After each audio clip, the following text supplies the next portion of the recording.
Meus irmãos, eu estava pensando sobre a obra de Deus na Terra.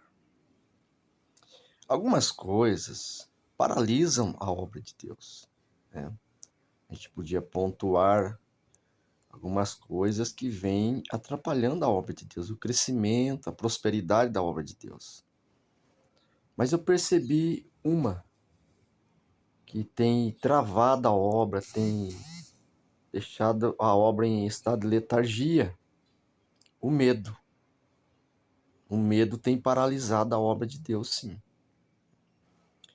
Haja visto que as leis hoje, elas são contra as igrejas. Não existe uma perseguição de morte ainda aqui no Brasil, mas encaminha para isso, né? As pessoas pegaram raiva da igreja, as pessoas odeiam a igreja, né?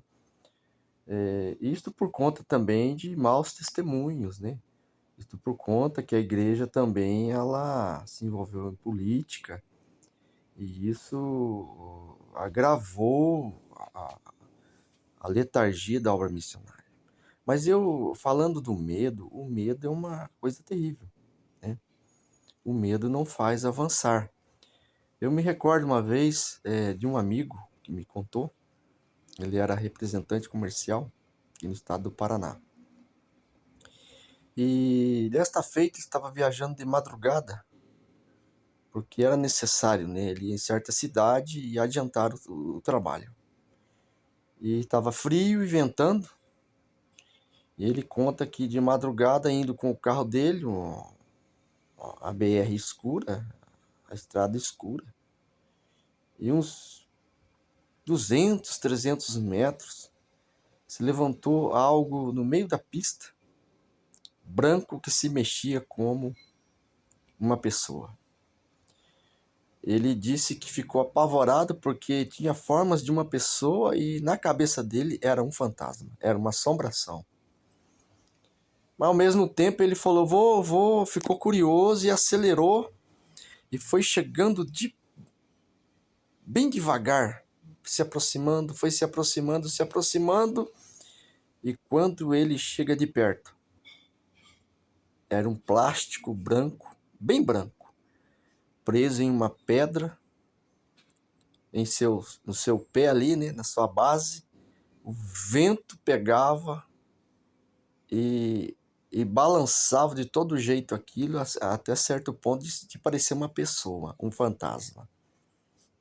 Ele foi lá e retirou aquela pedra, jogou aquele plástico fora. Mas veja bem, o medo de ser um fantasma, assombração, paralisou ele por alguns minutos.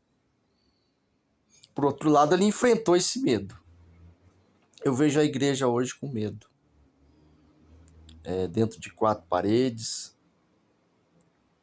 não estão fazendo as obras nos valados, becos, lugares difíceis como eram antes, como era no início, no princípio.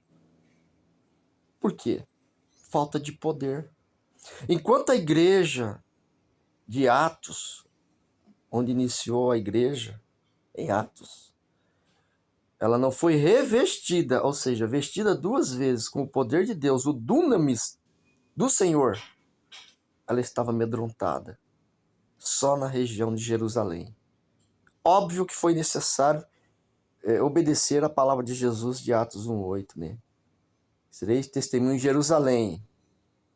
Enquanto eles não foram revestidos de poder, a igreja não avançou. Após isso, já temos o discurso de Pedro, com quase 3.000 almas, depois mais 5.000 almas. E a igreja cresceu sob a estigma do poder de Deus, sem medo. Eles eram ousados em anunciar a palavra. Hoje não temos mais essa ousadia. Estamos só nas mídias sociais, tentando impressionar a sociedade.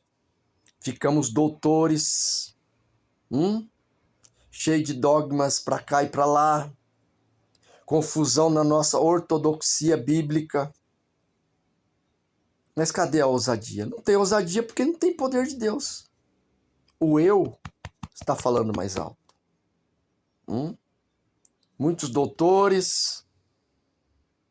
Que bom, né? mas falta poder de Deus. Quando temos o poder de Deus em nós, igreja, ela avança. Ela coloca a cabeça a prêmio, ela não tem medo.